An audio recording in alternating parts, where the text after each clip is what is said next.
కిరణ్ హీరోగా తెరకెక్కిన నువ్వు నేను మూవీ అప్పట్లో ఎంత పెద్ద హిట్ అయిందో మనందరికీ తెలిసిందే. ఆ సినిమా ద్వారా పరిచయమైన నటి అనిత తన మొదటి సినిమాతోనే ఎంతో మంది అభిమానాన్ని సొంతం చేసుకుంది. ఆ తర్వాత పెద్దగా సినిమా అవకాశాలేవి రానప్పటికీ హిందీ టెలివిజన్లోకి ఎంట్రీ ఇచ్చి అక్కడ చాలా మంచి సక్సెస్ని సొంతం చేసుకుంది. 2013 అక్టోబర్ 18వ తారీఖున నటుడు రోహిత్ని పెళ్లి చేసుకుంది.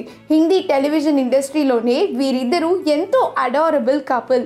అయితే కొంతకాలంగా అనిత తల్లి కాబోతోందంటూ రూమర్స్ వస్తూ ఉన్నాయి. కానీ దానిపై అనిత ఎలాంటి క్లారిటీ ఇవ్వలేదు. రీసెంట్గా ఒక బేబీ బంప్తో ఒక క్యూటెస్ట్ వీడియోని పోస్ట్ చేస్తూ 2 లవ్ సింబల్స్ = 3 అంటూ మెన్షన్ చేసింది అనిత. ఆ పోస్ట్ని చూసిన వారంతా ఈ క్యూట్ కపుల్కి కంగ్రాచులేషన్స్ని తెలియజేస్తూ ఉన్నారు. మనం ఇప్పుడు ఈ వీడియోలో అనిత రోహిత్కి సంబంధించిన కొన్ని బ్యూటిఫుల్ ఫొటోస్ని చూసేద్దాం. ఈ వీడియో కనుక మీకు నచ్చినట్లయితే మీ అభిప్రాయాన్ని కామెంట్స్ ద్వారా మాకు తెలియజేయండి. మా ఛానల్ని సబ్స్క్రైబ్ చేయడం మర్చిపోకండి.